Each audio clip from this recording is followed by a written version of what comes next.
Hi. Hi, how are you? Vivian, nice to meet you. You can, This is good. Okay. here. Research for you. Thank you. Does anyone want just a monitor? It's really cold in here, yeah. Please. How would you describe the relationship between Anna and Christian? I think it's fairly complicated. I think there are two people that, on paper, probably, wouldn't usually be together, but they need each other and they do love each other very deeply, and they end up making massive sacrifices and changes in their life to make it work. Which I think so many people can relate to. Maybe not in the exact terms that the changes that they've made in these books and in these films, but I think everyone can relate to, sacrifices for love and adaptation for love and everything. So. Do you think maybe that's a reason why the whole franchise is so successful? Yeah, I do, because it's not the first book of its type, but it's certainly the first book of its type to, have such an impact, and for, was it over 100 million people read the books? I mean, you may never see the like of that again, in any book, never mind a book that's, categorized as, erotic, like fantasy novel or whatever. So there has to be so much more to it, and I think that's what resonates with people. So 50 Shades is such a great phenomenon, you already said that, and you're in the center of it, in the middle. Yeah. Do you get used to it? Is it still crazy? No, because it's the only times you feel that you're at the center of it in a weird way are days like this, or when your premieres and all the focus is on that, and you see all the fans and how much it means to them and all that. I think that's when you're like, oh, this is a big thing and means a lot to a lot of people, and you feel very much at the center of it. You obviously feel part of it all the time, and that you wear that and you carry that with you.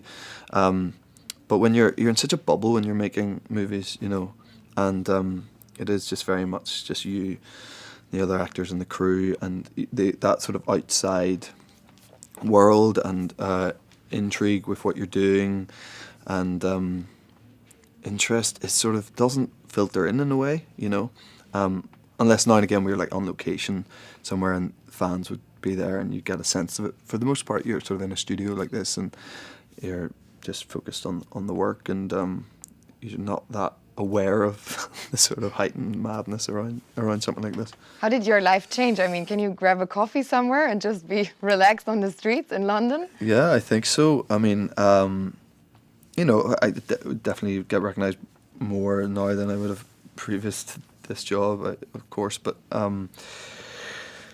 I don't, it hasn't had that much of effect. I think there's people who would get it a lot worse, and we sort of made a point of moving out of London now, so we're out in the countryside, sort of in the middle of nowhere, and that definitely helps. I think you can go seeking it a bit more. I'm not saying that if you live in London you're seeking any kind of like recognition, but it's definitely easier if you're not there. Is it easy for you to shake off the role after the shoot? I mean, if you're shooting rough scenes or if you're shooting love scenes during the day and you get home, how do you try to shake it all off? Well, I mean, for this movie, and we shot 2 and 3 back to back, and my family were with me in Vancouver for the entirety of the shoot, so they were there for 5 months or whatever it was. And I have 2 young kids, 2 kids under 3, so you have no choice as soon as you walk through the door but to shake it off. You can't carry any of the character with you, no matter what job you're doing. Kids don't allow you to be anything but dad, and that's a brilliant thing, and it's actually really beneficial in helping you just leave the work behind and pick it up again the next day. So how was shooting again with Dakota second time? Was it easier? How was the chemistry between you both? I think it's easier because we know each other a lot better. The first movie, they're heightened situations. This, right? You're dealing with quite a lot of sex scenes. Pretty much with a stranger for the most part, and that is an odd sort of environment. But Dakota and I have an ease with each other now, and a respect for each other, which I think is very important. We make each other laugh very easily. again, I think that's very important when you're trying to get through days like that where it's so sort of heightened and at times feels very surreal. So it was definitely, I think in general, 2 and 3 was an easier process because not just Dakota and I, but everyone knew each other better and were more comfortable around each other and becomes a bit more like a sort of family atmosphere and that makes work easier, you know. Do you still talk about your first love scene sometimes, or do you know what was running through your head? I don't know if I remember the first love scene. Probably should. No, I don't actually remember it. Oh, I do. Okay, I do remember. We were sort of eased into it quite gently. The first one, you know, we didn't do anything too extreme on day one. So we purposely left most of that to the end of the shoot in the first movie so that Dakota and I had time to sort of get to know each other better and feel more comfortable around each other. So I think that was sort of important, you know. Yeah, to get to know each other and to get used to each other. Yeah, I think definitely. It's really everyone thinks about that. So I read in an interview that you were a skinny kid. Yeah. And you struggled with that, or did you struggle? Well, is that true, first of all? And how was it for you? How were the challenges as a kid? Because now you look completely different. I think I still feel like a skinny kid. I now just feel like a skinny adult. Yeah, I've always struggled with that. I don't. I played a lot of sport at school. Still love sport very passionately.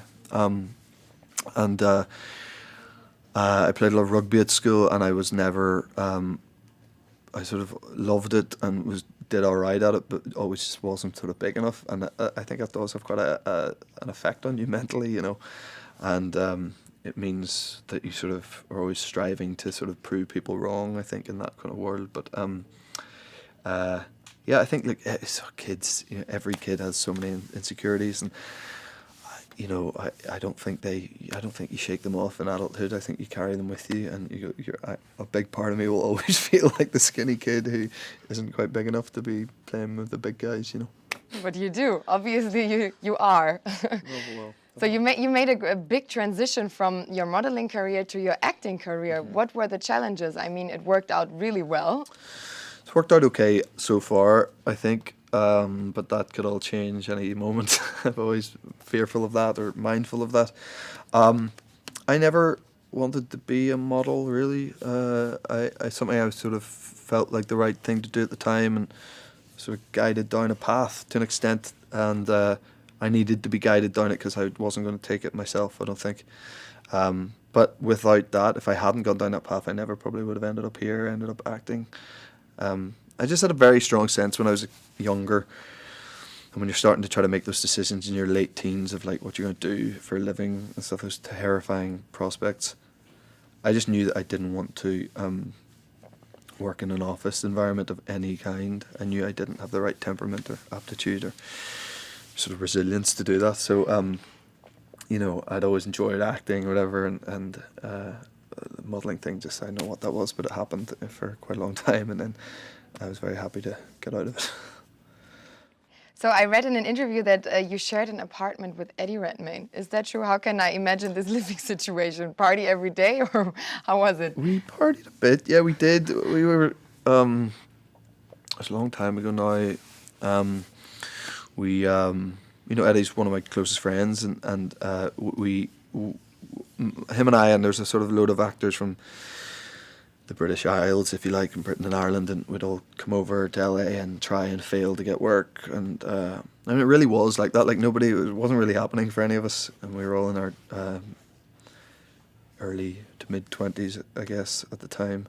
And yeah, Eddie and I rented a house up in Laurel Canyon, and for a couple of months, and just, you know, tried to, you know, do what every other guy's doing. It was like trying to make something happen in LA, and it didn't. Definitely didn't happen. We had a fair share of rejection, but we had good fun. We played a lot of ping pong. That was my abiding memory.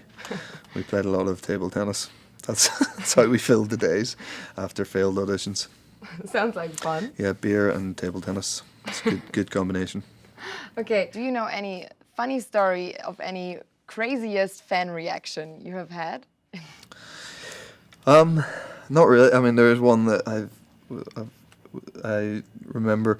I was in what I call a lift, and people in the States probably call it an elevator. I don't know what you call it in Germany. What do you call it, an elevator or a lift?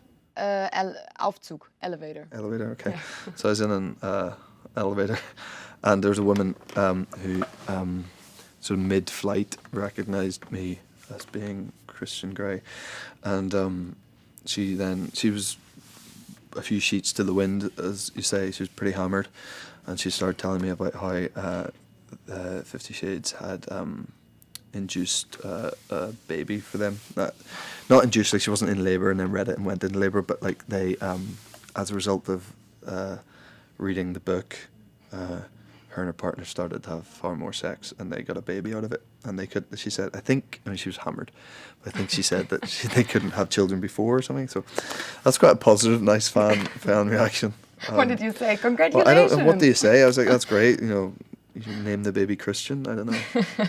Good idea. Or Jamie. Yeah.